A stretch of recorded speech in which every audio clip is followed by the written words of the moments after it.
I've always wanted to be a rapper. What's that mean? But I just took a big old swing and landed the back of my brand new hammer into my thumb. All right, let the record state, get close to Marcus's booty. He loves it. Yep. Bring it on. Like, I want like a croissant witch, bro. Welcome to the Venture Into Moving podcast with your higgity host, Nate Becker. That's me.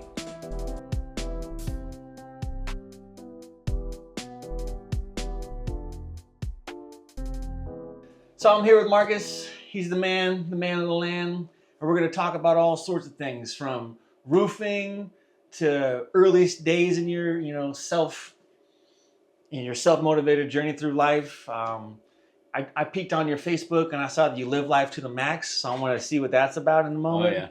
Oh, yeah. But let's get started. Is it true that you're a roofer by day, music producer by night, and an aspiring coffee barista / owner? Oh, you know it, man. So music has always been a thing in my life. I've always wanted to be a rapper, and I've always wanted to be just, I wanted to make my own beats. That's always been a thing, and so I've pursued that for about 5 years now.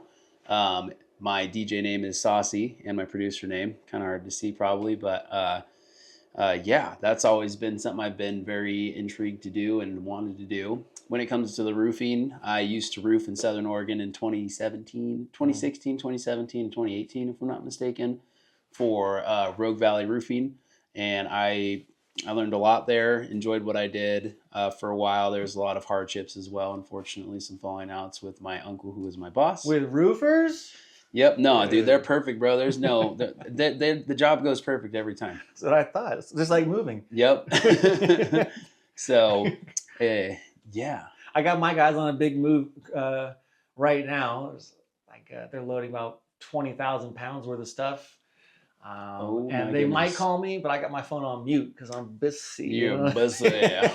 Yes, that's what happens when you're the boss. You get to take care of business. So I'm talking about. All right, let's jump into you said I hopped online, jumped on your Facebook. I'll be cruising, and I saw it says you're living life to the max. What's that mean?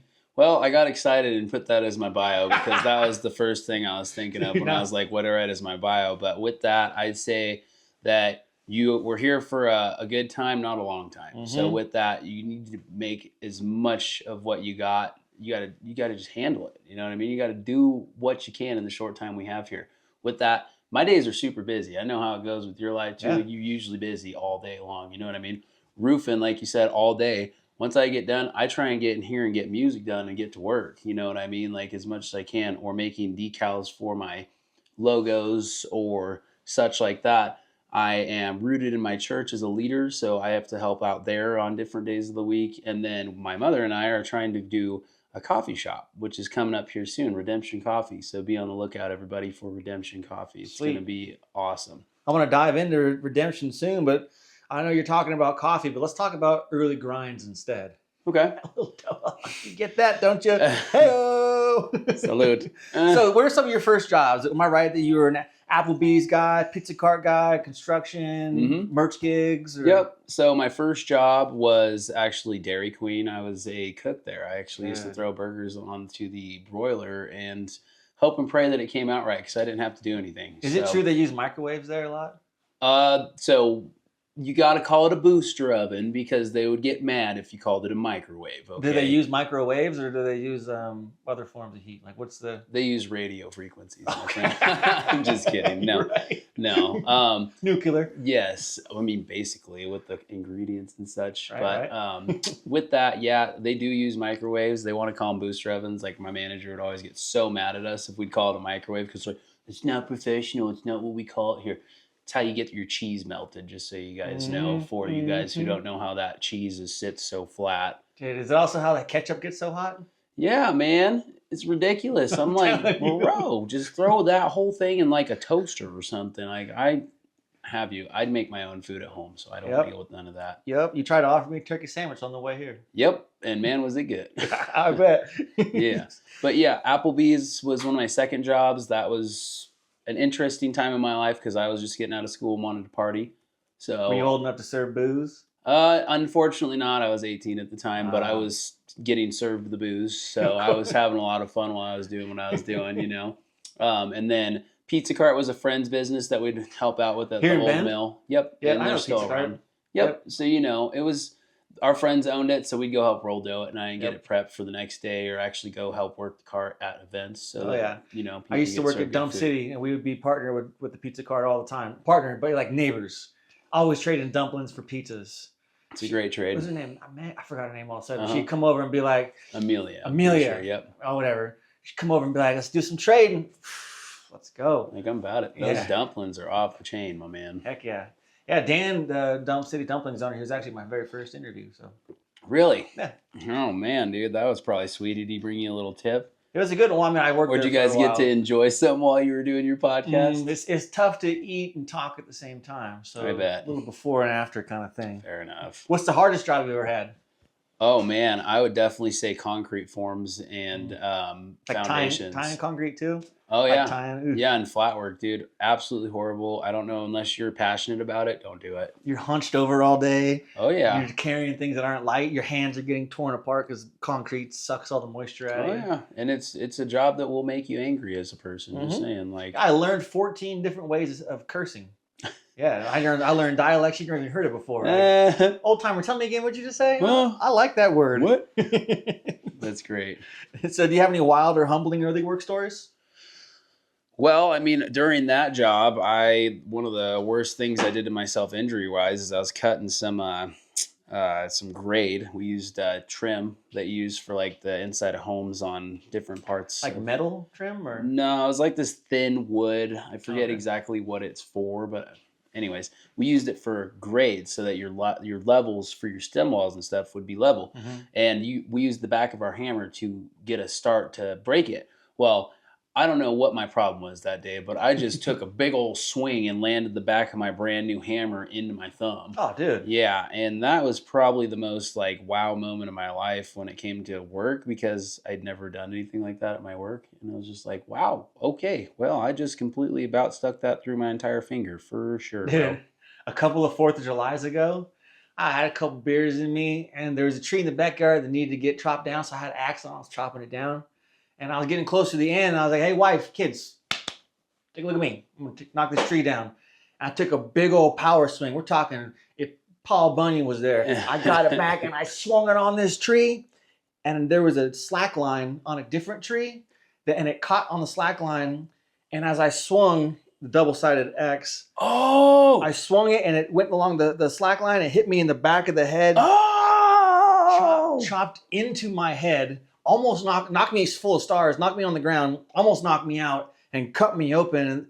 And my wife had to like get a shaver and shave around to make sure it wasn't like horrendous. It was just bad, but not horrendous. Still though, that's insane, bro. So dumb. My kids are like, they're like, dude, I was so stoked to be a part of that. Thanks for calling me down, Dad. They love seeing me get hurt, those little kiddos. I can't with you. That's so freaking crazy, bro. Yeah, no doubt. Dang, so did the tree come down still at all? Eventually, I chopped that tree down. Yeah, I had to come back to it. I was going to say, it just stood up there. They're just like, man, is this thing ever going to come down? Yep. So, I mean, getting a little... the back of the hammer claw into the thumb, it had hurt a bunch too. Not to try and take away from the story. No, not at all. But dude, wow. Oh my gosh. Okay, well, let's talk about your roofing stuff a little bit since we're getting into that. Where do you work for right now? Oh, I thought I had my shirt on still. I took my shirt off. I was wearing my gear before this interview. I was working. But 10 Shield Roofing, we're out of Redmond, Oregon, and it has been in operation for about 2 years. Mike Brackenborough is the owner, and I am the one sole employee who goes around and does all the fun stuff in Bend. How'd you get that gig? So Mikey and I are both DJs, and our mutual friend that I work out with every day invited me to go camping with them because there was a DJ event going on. So I went out and hung out with them a day before the event, and there was Mike has a full-on production speaker set up for playing for crowds, and a full DJ set up. So when I got out there, I have my thumb drives. I don't have them right here, but I had my whole 5 thumb drives that have like 2 days worth of music on it, and I was like, can I play music? Oh my gosh. He's like, yeah, we can fire the rig up, whatever, why not? And so that's where our relationship kind of took off, was from there. But he gave me some insights because he's been DJing for 27 years, which is about as long as I've been alive. So he's been playing on vinyl for days, and I've never even touched vinyl before. Scratching vinyls, huh? Yeah. So I'm like, okay, this guy knows what he's doing. It'd be crazy to know the exact time to put the needle down on a vinyl. Like, so I had another guy tell me, he's like, what we'd do for that is we'd get a piece of tape and set it in that slot so that you could find your cue points for that. Dang. So that's a little trick for that from what I found out. And that was the guy at church this last Sunday. All right. But Mikey, what happened from there is we talked about roofs because his big old truck that I drive around now says Tingio Roofing. So I'm like, you're a roofer. Is that an F-750? What is that thing? That thing's gigantic. It's F-350. That'd be crazy if it's F-750, man. I mean, I feel like I'd be in a rocket ship at that point. I mean, dude, going from a Corolla to that thing, guy, let me tell you, you have to learn how to turn, and you have to learn how to park, and you have to learn to be a little bit more courteous. Oh, yeah, and not too curbious. Cause, you know what I'm saying? Dude, I know. It's got rims on it. I'm like, I don't need to be scratching these up. On my Corolla, 2 of them are off, and the other 2 are on. So it's like... Not Mike's truck. No. Well, you know what I think's hilarious is that whenever I'm driving around, I got people riding my backside. I'm like sitting there like, I totally understand because that was me before, but they don't understand how much diesel costs for this kind of vehicle. It's about $120 to fill this thing up, and that's almost once a week, once every week and a half. So you can keep on riding it, homie. You can keep on keeping on. All right, let the record state, get close to Marcus's booty. He loves it. Yep. Bring it on. Just remember, it's not my truck, so please don't hit me. But have you? Boss man's angry. Yes. Don't do this to me. But what we're going off of that, there was the hailstorm that happened August 3rd this year. And you memorize the date? Yep. Well, I mean, I do it for insurance claims because I have to help give that information to the insurance claim people. So I've said August 3rd more than I can even remember. I know. I'm a customer. You know. So you know. And we're actually going to get to your house here soon. I hope you know. We're getting you lined up. Hopefully before this airs, right? That would be off the chain, right? That'd be cool to be able to get that on production. Like, check it out, bro. He's actually doing it. You know what I mean? Right. So, but I met with our mutual friend that we work out at the gym with, right? And he was like, after that hailstorm, he's like, so Mikey called me and he's like, so I would love to have you out to do some door knocking, go see if we can get some business drummed up. And my buddy's like, absolutely not. Your Mike impression. Yeah. He's like, absolutely not. And Mike's like, okay, for sure. So my buddy told me, he's like, maybe you could go do that. You seem like you're the kind of guy who would like go out and talk to people, and just like do that thing. So I gave him a call and he's like, yeah, so I don't think I'm going to need anybody. And I'm like, okay, for sure.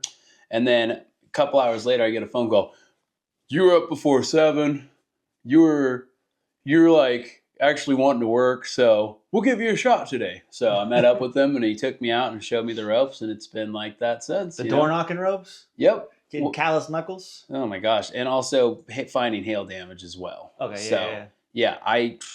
I did not know what I was doing when I got started, and I was knocking the doors in this neighborhood here because I thought the hailstorm hit here, and I was in the hailstorm right up the road at the park here. It was wicked, man. Dude, we were getting pelted in the head with hail, bro. It was crazy. Like, I'm all covering my mom's head. My nephews were at the park. It was insane. And this lady came running across the street, and she had a blanket, and she actually was a good Samaritan wanting to help us.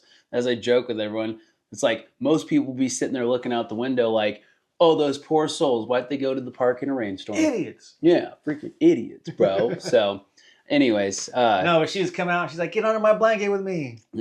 I guess, bro. Just no weird stuff.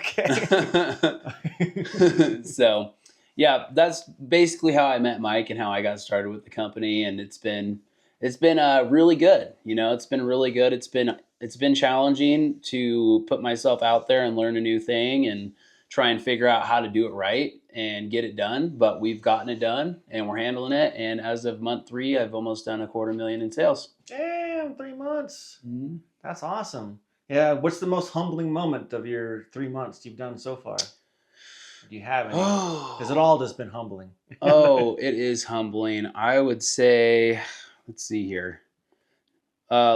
Just learning how to actually knock on doors right and give the right presentation, because a lot of people will tell you no, and it's a matter of figuring out how to get them to understand that there is a need, even if it might not be there, that they need that. So for me, I'd say the humbling moment would be not being frustrated with myself and learning, because I'm the kind of person who wants to have it right the first time, like be a professional. So understanding that it's a timely process and it's not going to all happen at once for me. So when you're knocking on doors, is there like a special knock that you do? Knock on it.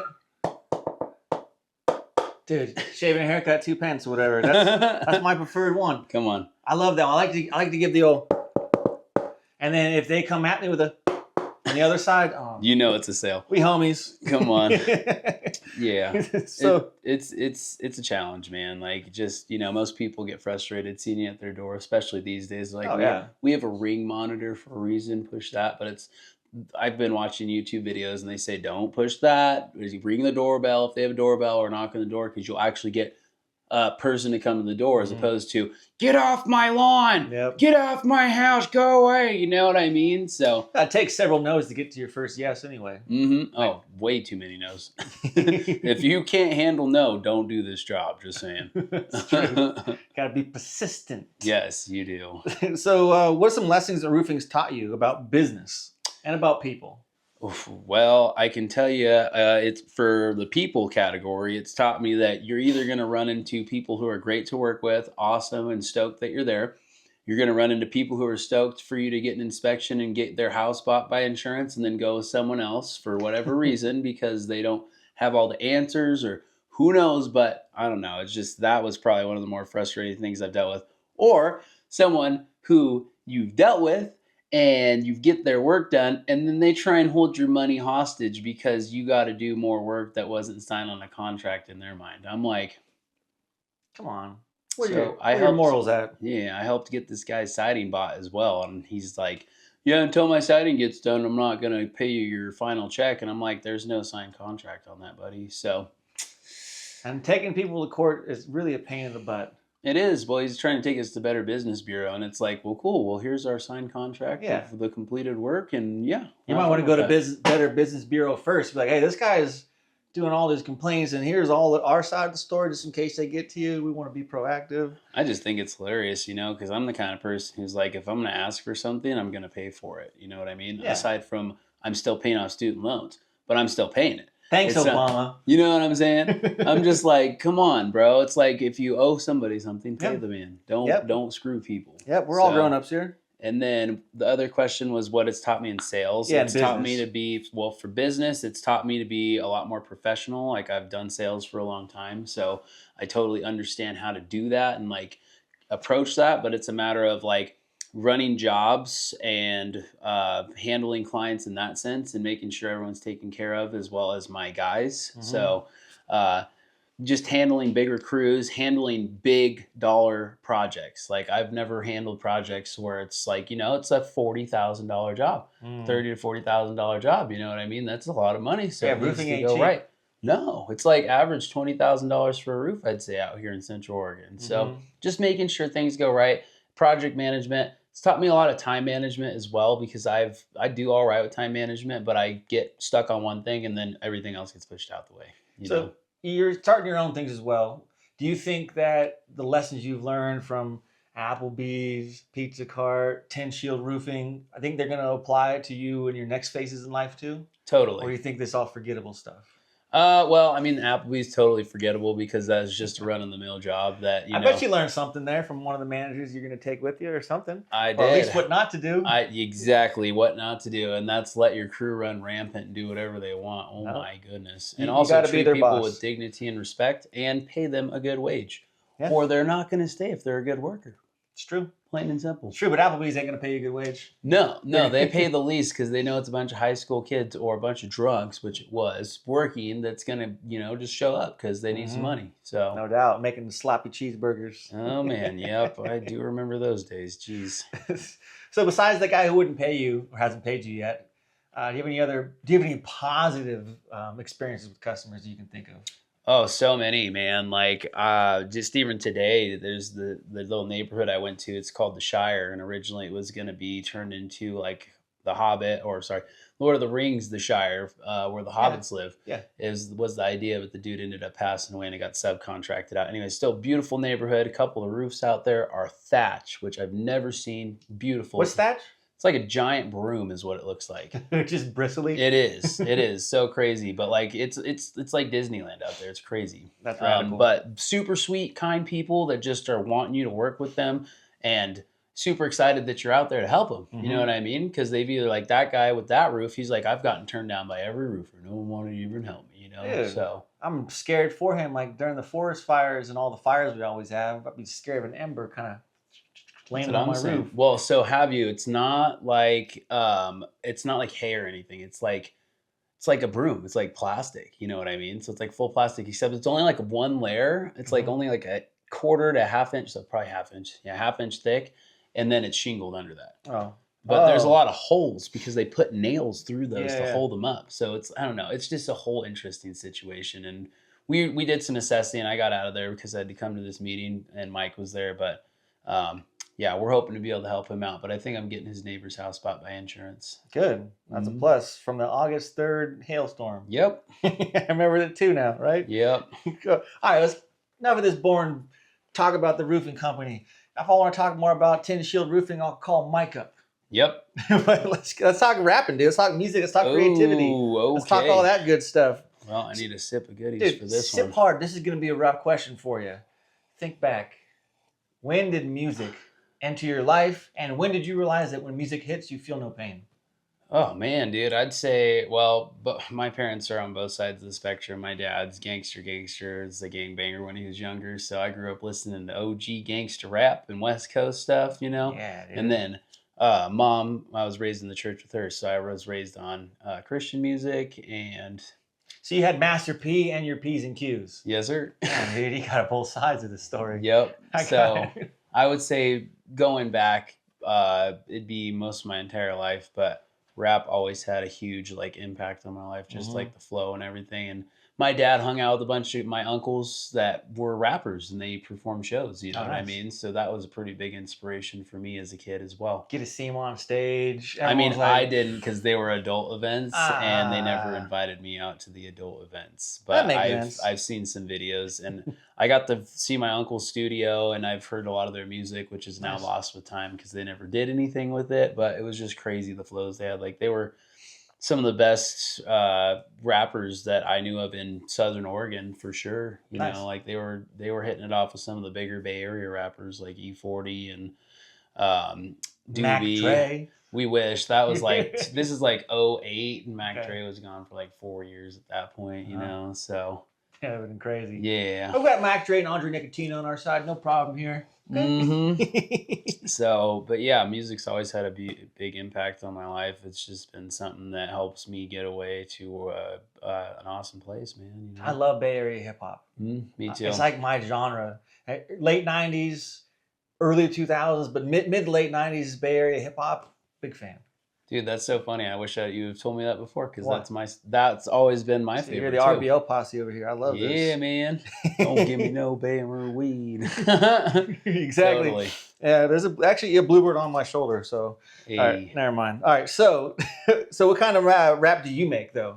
Well, I was just doing your run-of-the-mill rap up until, let's see, about a year ago, when I really started pursuing Jesus, and now it is my calling to make really good Christian rap music. Right on. Or just really good music in general that has no negative connotations. Yeah, that's for me. About a lot of rap music is like, damn, dude, getting money is cool, getting chicks is cool. Can we kind of rephrase things a little bit better here? Oh, I agree. It's kind of a little too negative for me. It always feels so. Sometimes I want negative. I want ghetto. I want the Ghetto Boys to be playing in the background. And I want to say, damn, it feels good to be a gangster. But sometimes I just need some peace and quiet in there too. Yeah, man. You know, I agree. I need some more positive things, like the Grouch and Eli. Grouch is he's a fun white rapper from old school. Let's see, The Living Legends. He's one of those guys. Yep. Yeah, I like that style of music too. Me too. Well, it's a lot of heart, you know, and it's not even just heart. It's like there's really good lyrics put behind it that flow well. You know, it's not the same every single rapper, every single song, every single album. Yeah. Same thing, you know? Yeah. So I can respect people who can put a lot of thought in what they do, you know, like Eminem's lyrics are out of this world. That man is like a lyrical genius, you know what I mean? It's just crazy how if you take a little extra time instead of just being like, I can freestyle, you know what I'm saying? I've had like 10 beers and I'm like saying all this fun, cool stuff that everyone else says, and I just look so cool, you know? Ain't no such thing as halfway crooks. That's what I always say. Mm-hmm. I agree. You're either doing one thing or you're not. And so again, I have a lot of people that follow me at the church, and a lot of them are kids. So I want them to be able to see someone who's not doing it the same as everyone else. You write your own raps? Mm-hmm. So I'm about to have to pull some up in a minute here. So what's your writing process like? Do you freestyle first? Do you make your own beats? I'm assuming. Yep. Do you like make a beat first, or how do you do it? It just depends, man. Like recently, I've just gotten back into writing and rapping because for a while there, I was doing electronic music production for the last about 3 to 5 years. That's been my focus. One of my friends who taught me how to DJ.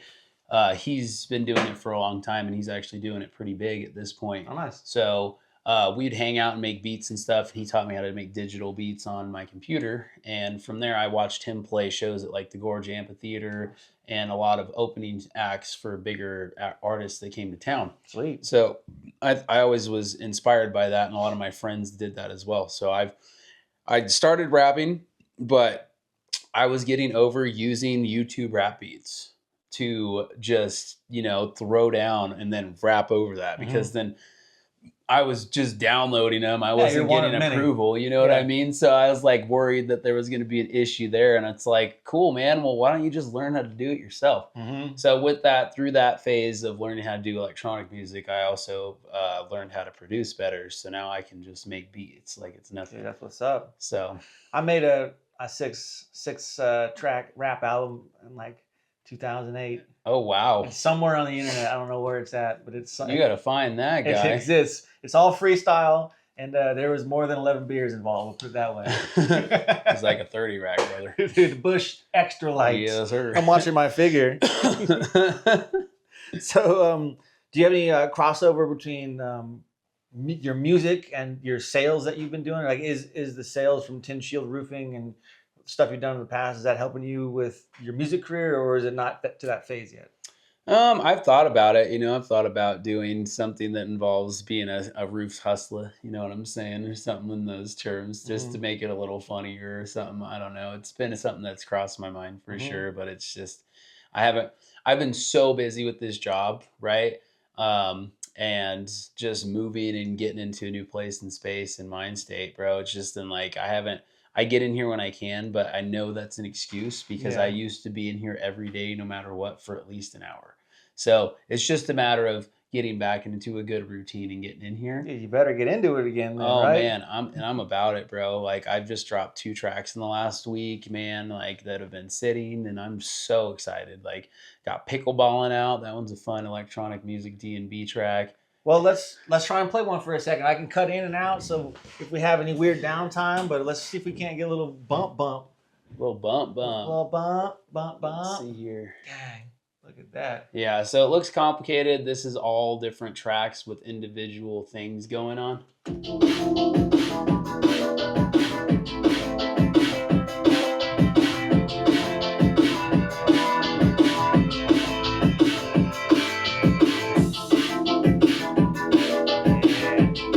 Come in all like, oh man, it's just, like, yeah. So, anyways.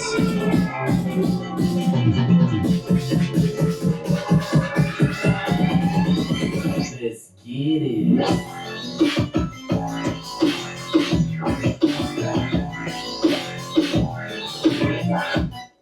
So how long is this track? Was it 5 minutes? This guy is, the time signature's down here, so it's about 3 minutes and 45 seconds. How long did it take you to make that probably work in process, or maybe it's done three and a half minutes long? That just got produced or put out. That took, I'd say it probably took about a week, if that, in total time, like consistent hours put in, like it just, I finally learned how to produce really good in the last few months. And so you always are getting better, but like I've learned how to use new tools, and I have a friend who's really young and he does it well. And so I've learned a lot of new stuff recently and applied that, and that's really helped get it clean. I'm very particular. So like all my old tracks. I have a lot of old songs just sitting there because I'm like, I know that there's something that could be in here better, and now I know how to do that. And so now I'm going back and finishing those. But reimagining, yeah. So it's just a matter of getting back in here, man. But I'd say it's average, probably about 3 to 5 days of time it takes to mix and master. Now, coming up with ideas again, if I was in here more often, I would probably have more tracks lined out, but it's just... Well, if you're doing it almost every day or whatever, ideas are going to start flowing to you. That's not like you'll be a conduit for ideas. You'll be on a roof looking around like three sisters. Oh, snap. Hope, faith, and charity. Oh, snap. Oh, snap, man. I just needed some more clarity. Like, what? Yeah. I got to stay on the roof or else I'll, oh, snap my neck if I fall. I don't know. I'm not a rapper. It's too good. Anyway, MC Nate, everybody. Yeah, my rap name was MC More Faded because I can't, dude. Come on, dude. Ridiculous. Yeah, well, I'd like to get here. It'd be fun to try and do a song together. I love this kind of stuff. Dude. So what do you use? Back in my day, we did Fruity Loops. Okay, well, Fruity Loops is definitely still around. This software is Ableton. It's not the newest edition. I ended up getting this when COVID came out, believe it or not. So I was always wanting to make rap beats through the late 2010s when I was just out of high school and a young adult, but I never took the steps because I wanted to party and do drugs and just get messed up with my friends and never take that opportunity. Then COVID hit and they sent us a stimulus check. Oh, I know you guys remember those stimulus checks. Yeah. So instead of going out and buying a bunch of weed like everybody did, I worked at a pot shop at the time. Everyone would go spend $1,000 on weed. I was like, I'm going to get a laptop and I'm going to get some studio equipment like my little keyboard over here and my mic. Dude, epic. And I ended up getting all that, and I got a sample version of Ableton because they were giving out free trials because it's a $800 studio program. And so I tried it out and just started diving in. All my friends had it that were doing it. So I learned how to do it that way. And it was, it's on from there, Sweet. Saucy. Yep. So can anybody find you anywhere like SoundCloud? Currently SoundCloud. Now I'm trying to put together a handful of tracks to drop. And once they'll all be individually dropped on SoundCloud. But once I'm ready, I'm going to put all of them together on one album and then distribute it to all streaming platforms. Sweet. Hell yeah. That's I mean, that might be a lie. I might distribute my rap track I just dropped because it's part of the church and a lot of people. Sucks. I love SoundCloud, but just that little bit of extra time it takes to either sign up or get into something if it's not there and convenient, like them having Spotify or any of these other streaming platforms. Everyone has Spotify. That's what I'm saying. Some people are listening to us on Spotify right now. Hey, to all you, it's coming soon. We love you. We love you too.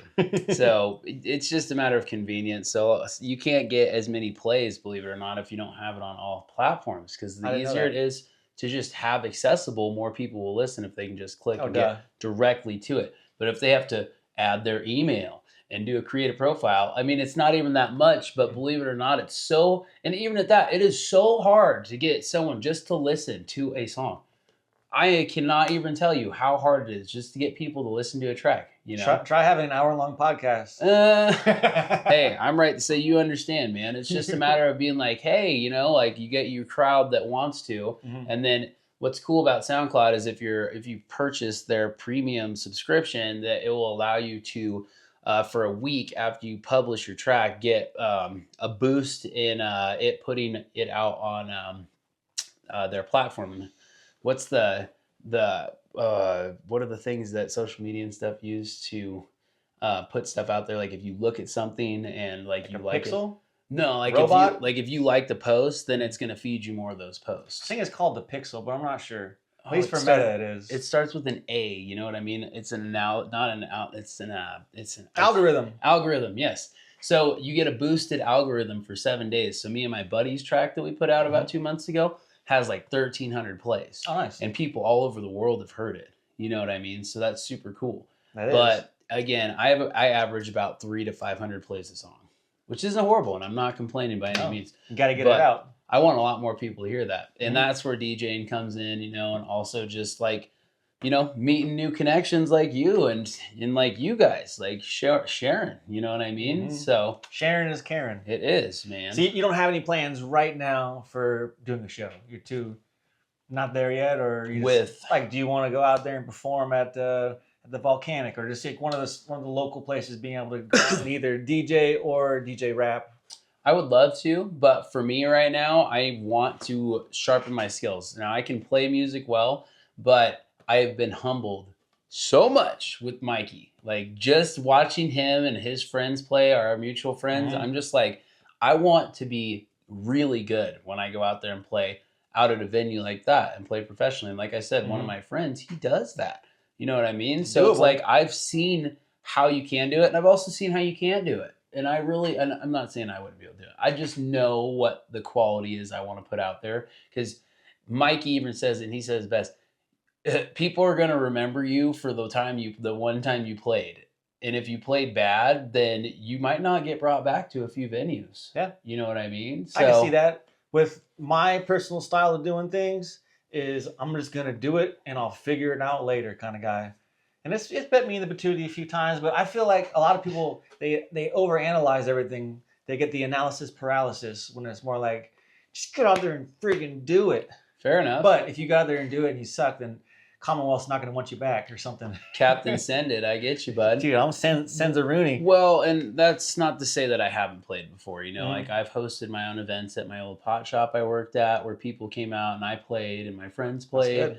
I've played at my church recently. I've played weddings. I've played at birthday parties, you know, so I've been out there playing, but I haven't really presented a set.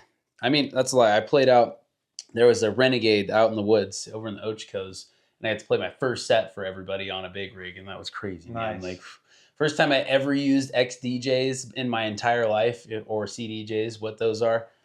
I mean, this is your basic mixer setup right here, right? Ooh. That's an all-in-one. Now, a CDJ and XDJ is what they have in a club. This is what's called a standalone, where it has the screen here, and you can just plug your thumb drive in and play from there.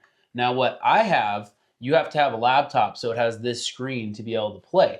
Okay, a CDJ is one of these jog wheels, just one of the sides, and that's like $2,000 for each one. Now, you need two to play, and then you also have to purchase the mixer in the middle.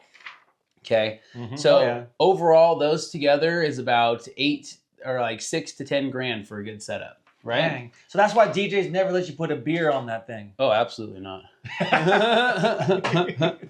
Yeah, you see them get a little for a reason, because it's like, I didn't pay for the insurance, guy. Don't do it. Don't costs do as much as your Corolla, bro. Yeah, don't do it. Don't do it. So. Yeah, just first time I ever learned how to play on one of those, and it's a whole new world, because with that, instead of like with what I have, you can like line stuff up pretty fairly and easily and just get it set up. With those, you actually have to beat match, which is where you listen and move things and set things where it needs to be. So you actually have to DJ? Time. Yes. Oh, how dare you. Yes, like real DJ. I'm not saying what the deck I have and what most people use is not, but with that, you actually have to use your ears to play, and if you want to play right and well, that is. Or you can be like I don't know, I want to sound disrespectful, but I'll do it for you. Cheater button, which is called the beat sync button, which you push and it lines everything up automatically for you. That's called the Paris Hilton button. Literally, bro. Like, just kills me. Like, I let my little young friend borrow my mixer so he can learn, because he makes really good music. He's only been doing it 9 months, and this kid's professional, putting out really high quality tracks. Nice. What's his name? His name is Joey. Oh, he doesn't rap, but he produces music. His name is Panda Flare, but he's gonna go by another alias. Okay. His other nickname is Jayhawk Milkshake. So Jayhawk Milkshake. Yeah, that's a ridiculous sound. Yeah. So I let him borrow that, and I was like, whenever I'm showing someone how to do it, I say, you do not push that button right there. You just don't push that button. That's self-destruct button. Just don't push it, man. It is, man. And then you'll owe me a new mixer. Right. All right. Well, speaking of mixers, this is a good segue to coffee, baby. Yes. I love that. So tell me a little bit more about this coffee venture. Give me the outline of the plans, because it's not set in stone yet, and it's not up and running yet. So give me the outline. Well, Redemption Coffee, we look to have everyone feel like they have a place to come with community and connection. With that, we want to have nothing but the best ingredients, organic where possible, and really good eats. We're not going to serve food up front aside from like pastries, because we want to have the drink so dialed that it's like these guys know what they're doing. What? You know, like come and get some of that, son. And then have good outsourced pastries like Sparrow. We're not sure. Like again, we're trying to have. Well, you got to start simple, right? Start with the drinks, the things you can control, easy peasy. You got the drinks on point, and then you're gonna subcontract through the Sparrows of the world or whatever. Okay, that makes sense. Yep. So we have really good eats there, and then we don't have to hire someone to come in and be a chef, which is what we want to do in the future. So if you know anyone that's a good chef that makes really good food, holla at your boy, man. I know a really light-skinned pasty chef. Oh, you need a pastry chef. In the future we'll need a baker and we're gonna need a chef, like someone who can make an awesome dish. Because I want really fresh. Like I want like a croissant witch, bro, where it's like so good. I mean, I don't know if you've been to like Thump or anything, man, or anywhere of those coffee shops where it's like the fresh made, so good. So good, you know, and I want nothing but the best for my people. I want it to be good food so your stomach doesn't hurt and you're excited about it. And it's so good because I like good food. I can't tell you enough how much I love good food. I cannot tell you, all I need in my life is a thick, kind of warm, buttery slice of banana bread and a doppio, and I'm good to go. Come on. Yo. Yeah, I'm down with it, dog. Saying, dude, like, I mean, my mom just made a pumpkin roll the other day, and that's some of the best freaking... I think that if you guys are going to be testing things out, if you bring them to BNI, so I met Marcus here at Business Networking International. I met him first at Bend Business Networking, but now we're in the same networking group, Business Networking International. So with that, you got to start bringing things in there, dude. Bring some coffee for us, you know. We're your test dummies. We got you. Most definitely, and I would love to invite all of you guys to the soft opening. So it's like, hey, check it out. Do you know where it's going to be at yet, or? We have 2 spots in mind right now. There's a spot on Hill Street by Fat Tony's Pizza that's looking awesome. That's the one we want. It's going to be expensive to get in there, though, because we have to change the licensing out. And the license to swap out there from retail to a restaurant is $30,000. Okay, no big deal. Go on. What's the other spot? So, and then up the road where Starbucks used to be by Best Buy, they just moved that Starbucks location to Costco, the new Costco. So that's already plumbed up, ready for a coffee shop to move in. So there's that. No extra cost. But it's in a retail establishment that's more... It's not going to be your clientele there. Yes. It's more like business, you know? I want to have it like, let's have everybody up in here. You know what I'm saying? Yeah, like more of a community coffee shop rather than a business professional type. Yeah, totally. That makes sense. I like the $30,000 idea or $30,000 idea better, but that's a lot of monies. It is. And it's a big gamble. Oh, it is. Because, I mean, any kind of restaurant, coffee shop, they come and they go. Yep. Well, and it's a saturated market. But again, it's about bringing different qualities that we see different than other people and really capitalizing on it. You got to have someone who understands numbers. My mom, she is phenomenal. She's an accountant. That's what she went to school for. And she just knows numbers in and out. I'm good at math. Not like that. Me, I'm a freaking salesman, bro.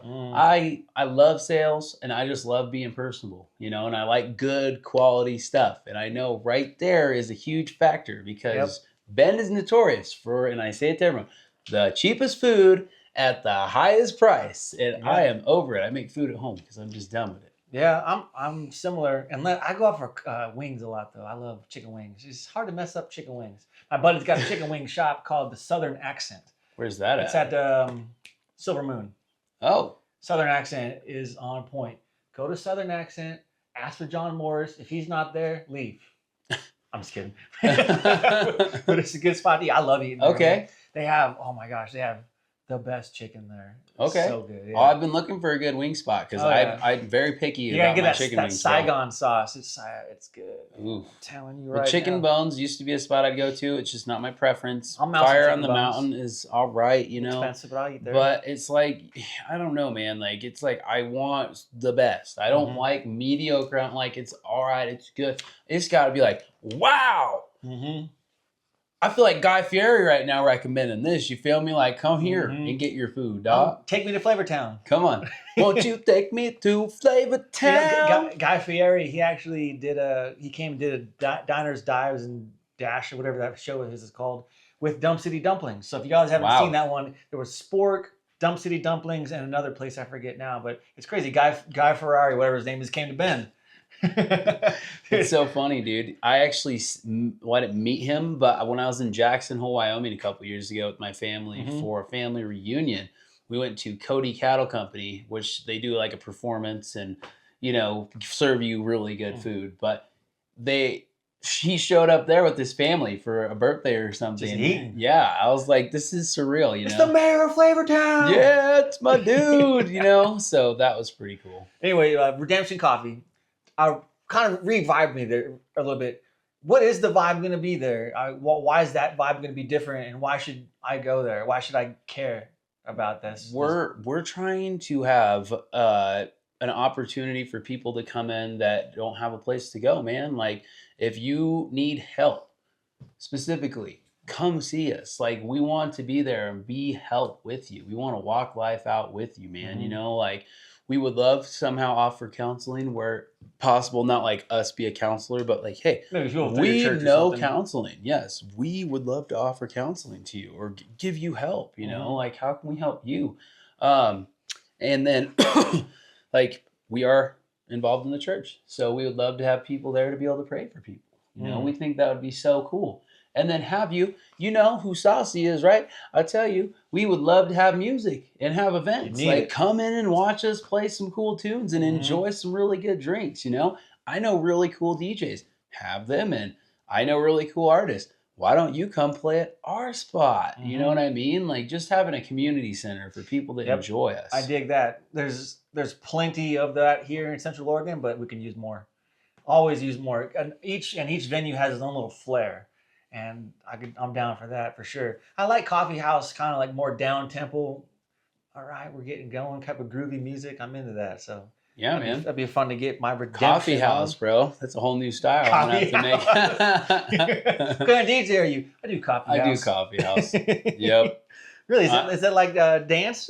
Your feet are gonna shuffle. My new alias for my DJ name would be Lord of the Beans. Lord of the Beans? Dude, well, mine would be Higher Ground. Come on, dude. Let's go. Yeah, Higher Grounds. It's already actually a coffee shop. Really? Yeah. No, in town, right? I think you told me about Higher that. Grounds, yeah. It's confusing. Once in a while, I'll tag them in a social media post. I'm like, oh, no, I got to tag my company, not Higher Grounds. All right, well, last question about the coffee shop. If someone handed you $50,000 tomorrow, cash, no tax, Al Gore doesn't even have to see this, what'd you do with it? I'm putting it all on red. Yeah, right? No. Well, if I had for the coffee shop or just like handed me 50. I mean, let's talk about it for the coffee shop. How would you make that better? So, well, we're trying to get a loan, right? And what I would do is I would throw that almost all at the loan. Majority of that, I'd probably throw 40 at the loan, and I'd take the other 10 and reinvest it in some way into the shop, whether that be renovations to make it look better, whether that be new materials, which we're already going to have, so that probably wouldn't be a thing. But and marketing too, right? Figure out like a cool way to utilize that for an investment and use it properly. Or like do a promotion. I don't even know. I would definitely sock at least a fifth of that away to use for something as an upgrade. The rest of it, let's get that loan paid off. Let's get profitable, baby. You know what I'm saying? Like, let's get this thing going to the point where we're making dollars. That's thinking like a grown-up businessman. Because, gambling, it does sound pretty cool, though. I mean, imagine freaking getting times 15 on one spin. Sing. Just saying. Yeah, boom. Then the loan's paid off, and then you can get a second building going. You feel me? I do. All right, let's get ready to start closing this up a little bit. We're about 45 minutes in or so. Oh, wow. Yeah, I know. Huh? Isn't that crazy? So you've done a lot. So what's one common thread through your time so far? Referring to? In your business journey, you've done a lot from start, working for other people to being able to be lead sales at 10 Shield to now you're getting ready to start this coffee shop. Like what's the common, do you have a common thread through all of it? It's kind of a hard question to answer. Like what's been your steez or your style that you've been carrying through all of this? Well, I will say that I've had to trust God through this whole process because that has been something that's been consistent through it all every single time. I haven't been consistent through my entire life. So if you wanted me to be straight with that, I wouldn't be able to give you a straight answer because I was a drug addict when I started doing my work career, coming out of it into doing lead sales and stuff. So I'd say the common thread also would be, another thing would be that I never gave up. I've always kept going and wanting more, and knowing that, not saying that every employer I've had is bad, but knowing that I have had people that don't care and just want dollars out of me, and know that I work hard, and know that I can make more money doing it myself. And then I would prefer to do it for myself, and then also offer a great opportunity to somebody that deserves it. Yeah, that's awesome, man. I like that. Well, what's next? Like, what's next with your music? What's next with the coffee shop's an obvious what's next, but is that the only thing on your horizon right now? The music, I'm trying to get an album out. I had a goal to drop What's your goal? An EP. Well, I wanted to drop an EP this summer, but dude, I got so busy and caught up, I didn't do it. Enjoying family time and stuff. I had 3 months off this year to where it's November. It's a little bit past summer. Oh, I know. I have like a whole handful of songs just sitting there that I need to sit down and just go over and finish. Like, dude, you got a lighter in here? I'm gonna light a fire under you. Let's go. I don't actually think I do. You're out looking for what? I quit smoking weed recently, guys, so I don't have any kind of, well, I mean, maybe for a candle, but yeah, have you? That's not something that's normally accessible for this guy anymore. That's funny. But yeah, I'd say I would like to give it a date of like March to have an album out, or at least a short album, so that I have my music out to everybody. If not, I'd like to have an EP out by then, because I think I could have like 4 to 6 tracks on an EP that I could my first EP. Dude, hell yeah. I'm excited about that. Just keep me posted, because I'll bump it. I'll bump it in my Jeep. Come on, I'll send it over. And then I would also say, for my business, I'm ordering more hats from our friend Jason Trout. I'm going to get some blanks and sew some of these on, see how much a seamstress is. But I mean, you can see it. You can't really see it in the camera that well. But the seams on there are all over the place, because I've never sewn before. So it was just like trying to get that dang needle. Patches are a pain. This is actually not screen printing. This is direct ink transfer or whatever. But this kind of hat, you can't really tell, but I got my sweat stains all up in it. Yeah. I don't know what it is, man. It's ridiculous. Hard working, man. So. All right. So where can people find you online? Well, I mean, SoundCloud, definitely at Saucy. That's my handle, if I'm not mistaken. SAUCEE, baby. CEE. All right. And then I do have a website, saucydrip.com. Saucy Drip is my business, but I haven't done much with it. It's just sitting there. So if you want to see some trippy pages, just go look there, because there's pictures, but there's nothing to buy. Like, I'm so bad with coding and everything, and I was trying to teach myself, and it's AI can get it for you. Dude, and then it's a matter of, do I have time to do that? Because I would rather be in here making music and getting more products made and making my own products for that. There's no time for downtime. I love that, dude. Yep. So just getting after it, man. But I would say there, and then social media, sauce_E11 on Instagram, Marcus Brammell on Facebook, Snapchat, I don't even know, but if you get a hold of me, we can figure it out. Same with Tin Shield Roofing. They can find Tin Shield Roofing on Instagram or whatever. Tin Shield Roofing, that's a great question. I think we do have a Facebook page. Mike. I know. That's a Mike question, because I don't handle any of that. We do, because he's trying to hand that over to me to work on if I have time. I thought you would. Yep. But tinshield.net is our handle for our website, and you can kind of see how his roof was built. He has very high quality shingles, and it shows a little time lapse of them ripping it off his roof and then replacing it, and then it can give you a whole rundown of what we do and all of our products and such. Sweet. And then well, if there's anybody who's going to be more interested in hearing more about Tin Shield Roofing and Mike Brackenbra, let me know. I'd love to do a podcast with him. So if there's any interest, let me know, and I'll try and get him on the horn. So Marcus, proof that you don't have to have it all figured out to make moves. I'm Nate Becker. This has been the Venture into Business podcast.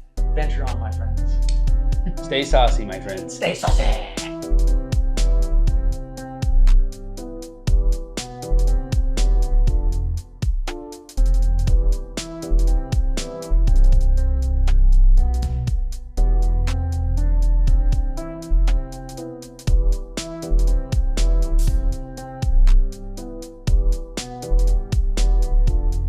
I feel like Guy Fieri right now recommending this. You feel me? Like, come here and get your food, dog. Take me to Flavortown.